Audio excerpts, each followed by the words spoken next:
It's that Super Bowl, no Shima flow.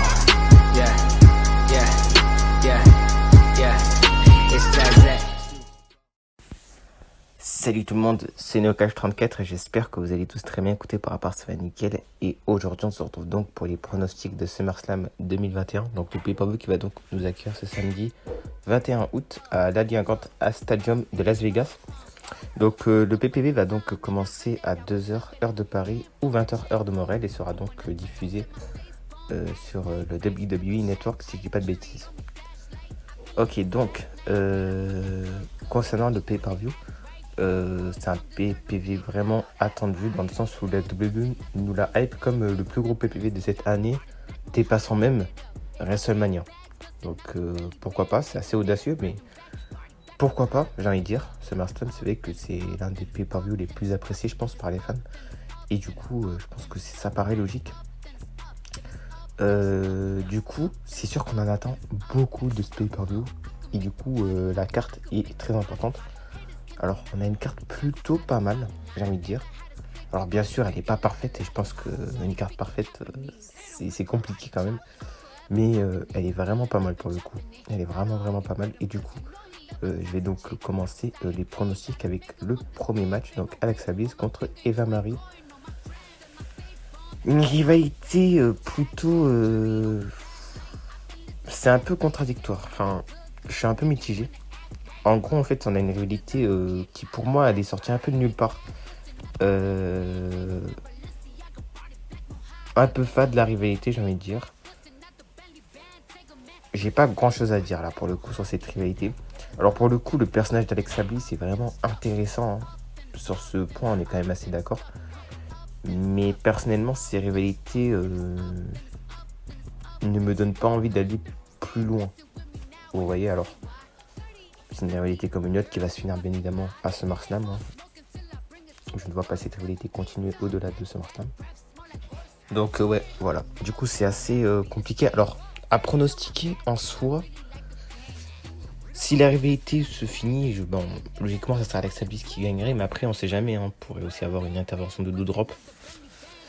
En vrai, on sait pas, mais si on a une intervention de drop et que Eva Marie, du coup, elle bat Alexa Bliss grâce à cette intervention, justement, du coup, j'ai bien peur que la rivalité continue encore un peu plus. Et j'aimerais bien qu'Alexa Bliss ou même Eva Marie passe à autre chose. Mais après, c'est vrai que d'un côté, on a Alexa Bliss qui est un personnage vraiment très intéressant, ça serait dommage de la faire perdre. Et c'est vrai qu'après, on a aussi Eva Marie qui a fait son retour il n'y a pas si longtemps que ça. Et franchement, ça serait cool de l'avoir quand même au top. Donc en vrai, c'est assez compliqué. Moi, j'ai quand même prendre le risque de miser sur Alexa Bliss. Mais rien n'est sûr. Rien n'est sûr. Ok, donc on passe au Raw Tag Team Championship. Donc un tag team match entre Omos et Eddie Styles, donc les actuels champions par équipe de Raw, contre Randy Orton et Riddle et RK Bro. Donc en fait, ça fait du coup quelques temps qu'on a eu cette nouvelle équipe qui, moi, personnellement, au début, j'étais vraiment très mitigé. Clairement, j'étais vraiment pas fan.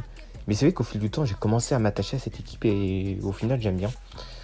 Donc du coup, alors, on a eu quelques petites tensions, notamment avec Randy Orton, qui a apporté un RKO sur Riddle, si j'ai pas de bêtises. Du coup, forcément, on a quelques tensions. En fait, on sent que... comment je pourrais dire ça ? On sent que Randy Orton, en fait, dans cette équipe, est quand même assez solitaire. On est quand même d'accord sur ça. Mais bon, ils se complémentent plutôt bien.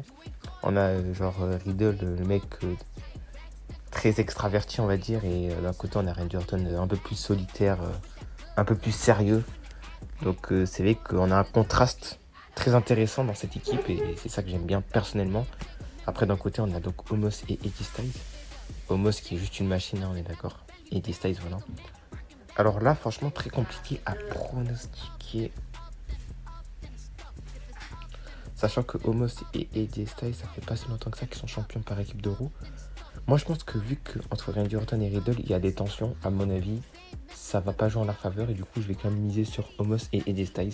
Mais je pense qu'on va avoir un très bon match entre ces deux équipes. Ok, donc on passe à un single match. Donc entre Drew McIntyre et Jinder Mahal. rivalité qui, là pour le coup, ne m'intéresse pas du tout. Je suis vraiment pas à fond dans cette rivalité. Bon, comme on l'a vu, c'est que Drew McIntyre maintenant il est un peu descendu en mid-card. Alors qu'avant il était dans les main events et tout. Bon, voilà, ça, c'est un petit aparté, on va dire. Mais en soi, la rivalité elle est pas mauvaise. C'est juste que moi personnellement, je suis pas du tout hype. En perso, je vais pas plus réfléchir. Je vais miser sur Drew McIntyre. Bien évidemment, in ring ça va être un très bon match parce qu'on a. Excusez-moi pour le bruit. Ok. Ouais, voilà, donc pour moi, Drew McIntyre, victoire de Drew McIntyre logique. Après, on va voir bien évidemment un bon match entre les deux catcheurs. En tout cas, c'est ce que j'espère. Ok, donc là, cette fois-ci, on passe à un match quand même plutôt intéressant. Donc, l'United States Championship. Un single match donc entre Sheamus et Damien Priest. Alors, je pense qu'on est tous d'accord pour dire que Damien Priest, c'est une future star à la WWE, on va pas se mentir. Voilà, il est charismatique, il a un très bon in-ring. Franchement, pour moi, il doit être push. Donc pour moi, en fait, logiquement, il doit battre Sheamus. Alors Sheamus aussi, c'est intéressant, mais moi, en fait, j'aime prendre le risque de miser sur Damien Priest parce que vraiment, ce catcheur, il est vraiment très intéressant. Même à NXT, je l'aimais bien et tout. Donc clairement, ouais. Damien Priest, à mon avis, il y a moyen qu'il batte Sheamus. Alors encore une fois, c'est pas sûr à 100%, mais je vais quand même prendre le risque de miser sur Damien Priest pour un changement de titre. Ça peut vraiment être pas mal. Donc pour moi, victoire donc de Damien Priest. Ok, donc on passe au SmackDown Tag Team Championship. Un tag team match entre les Usos, donc Jimmy et Jay, contre Rey et Dominic Mysterios. Donc un match plutôt intéressant. Ouais, plutôt intéressant. Donc on sait qu'il y avait des tensions entre la famille Mysterio et la famille Reigns, on va dire. Donc ça s'est fini en tag team match, ce qui est plutôt cool. Et là, franchement, on a Roman Reigns qui est vraiment au sommet. Et je pense qu'en fait, on va avoir. J'ai pas envie de m'enflammer, mais je pense qu'on va avoir en gros les Usos qui vont donc battre Rey et Dominic Mysterio et qui vont donc être champions. Et pareil pour Roman Reigns, en gros, les trois vont finir champions et ils vont avoir les titres, ils vont dominer. C'est vraiment une image que je verrais bien. Alors c'est pas forcément sûr, hein, mais ça peut vraiment être le cas et ça peut vraiment être vraiment pas mal. Et rajouter vraiment de la crédibilité à ce clan, hein, parce que bon, carrément on peut même dire que c'est un clan. Donc voilà. Donc pour moi, ouais, j'ai prendre le risque de miser sur les Usos. Ok, donc on passe un single match simple entre Edge et Seth Rollins. Une rivalité, alors on s'y attendait déjà, hein, il y avait des rumeurs, etc. Et donc, évidemment, on l'a eu, hein, parce que des fois les rumeurs ne se trompent pas. Donc, Edge contre Seth Rollins, très bon match en vrai. Je pense qu'on va avoir un très bon match entre les deux. Pour moi, bien évidemment, il faut faire gagner Seth Rollins. Voilà, Edge, c'est un vétéran. Alors, Seth Rollins est en train de devenir aussi, hein, on est d'accord. Mais pour moi, je vois bien une victoire de Seth Rollins. Alors comment on a eu cette rivalité? Ben en fait c'est tout simple. On a Seth Rollins qui a attaqué Edge de nulle part. Et voilà, ça s'est fait. Donc c'est un peu sorti de nulle part. On est d'accord, mais voilà. Du coup, ouais. Pour moi, victoire de Seth Rollins. J'aimerais bien le revoir au top. Et voilà. Donc sinon en termes de match, in-ring, etc. Je pense qu'on va avoir un très bon match. En tout cas c'est ce que j'espère. Ok, donc on passe au Raw Women's Championship. Donc désolé, hein, chez moi il y a beaucoup de bruit. Hein. Je sais pas pourquoi aujourd'hui il y a beaucoup de bruit. Hein. Il n'y a jamais de bruit, mais quand je tourne une vidéo, voilà, il y a du bruit. Bon, c'est la vie. Du coup, le Raw Women's Championship, un triple threat match entre Charlotte Flair, Nikki Ash. Donc Nikki Ash qui est donc Nikki Cross. Mais bon, avec sa nouvelle gimmick, on l'appelle maintenant Nikki Ash, l'actuelle championne de Raw. Contre Rhea Ripley. Donc vous savez ce que je pense de Nikki Ash. Pour moi sa gimmick c'est... Non, je peux pas. Je peux vraiment pas. Alors vraiment là, je suis à fond derrière Ripley. Ou même à la rigueur Charlotte Flair. Mais bon, Ripley, pour moi, ça serait la mieux placée pour gagner ce titre d'Euro. En tout cas, c'est ce que j'espère personnellement. Je pense qu'on va avoir un très bon match. Hein. Par contre, entre les 3 catcheuses, on a 3 catcheuses qui se débrouillent vraiment bien dans le ring. Surtout Charlotte Flair qui est la meilleure in-ring. Avec Asuka pour moi. Donc, clairement, le match en soi va être vraiment intéressant.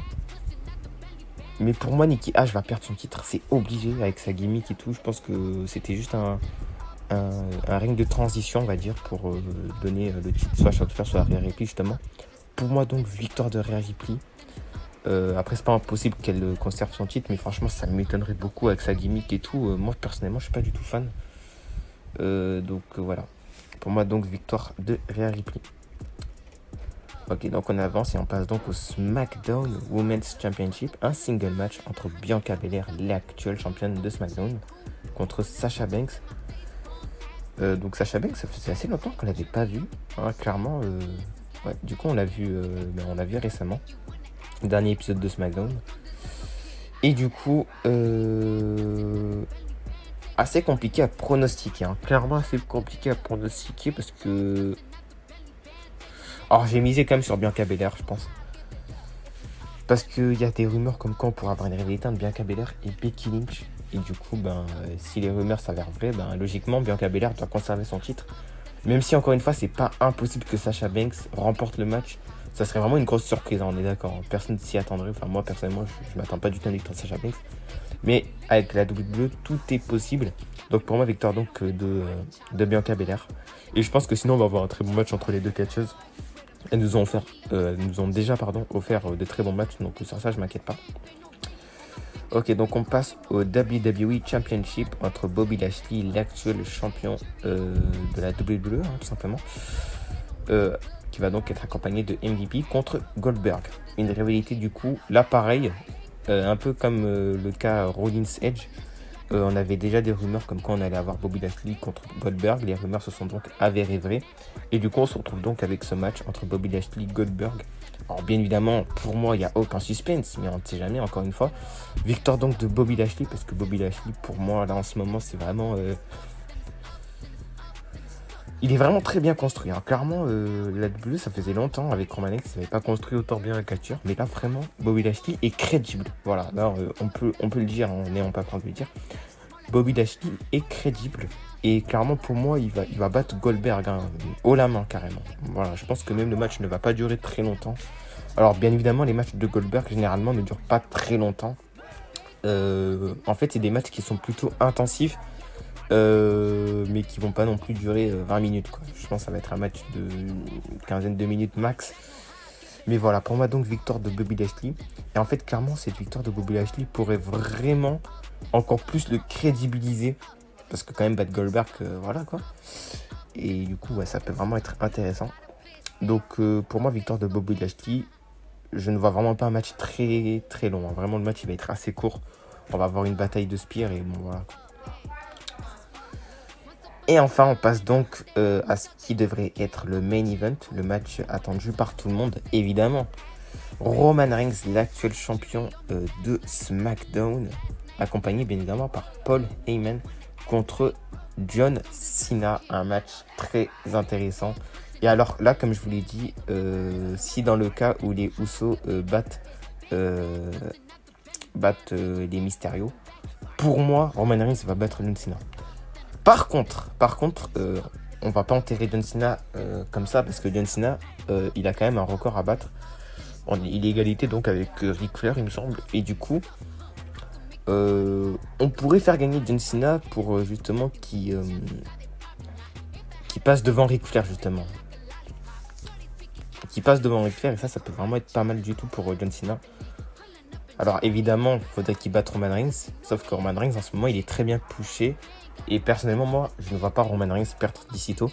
Alors moi, je vais miser sur Roman Reigns. Mais franchement, tout est possible. Tout est possible. Donc ouais. Mais pour moi, donc victoire de Roman Reigns. Parce qu'en ce moment, il est vraiment très bien poussé. Et en plus, surtout que Roman Reigns pourrait bientôt affronter The Rock. Hein. Il y a des rumeurs comme quoi au prochain WrestleMania, on pourra avoir The Rock, Roman Reigns.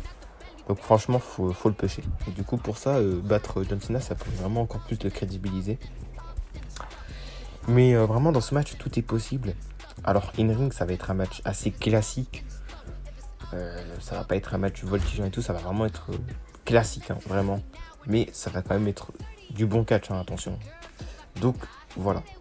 Ça va être un match avec beaucoup de suspense, évidemment. Hein. À des moments, on croira que John Cena remportera le match. Non, finalement, ce sera Roman Reigns. Vice-versa. Donc, voilà. C'est la fin donc de mes pronostics pour SummerSlam. Une carte vraiment pas mal, avec vraiment des matchs assez alléchants que j'ai vraiment hâte de voir. Y a moyen que je fasse un petit live kick-off ce week-end. C'est pas encore sûr, mais y a moyen. Donc, nous, on se retrouve donc prochainement pour une toute nouvelle vidéo. En espérant qu'on aura bien évidemment un excellent SummerSlam parce que la WWE nous le hype quand même depuis pas mal de temps. Bref, nous on se retrouve donc pour une prochaine vidéo. Allez, ciao tout le monde.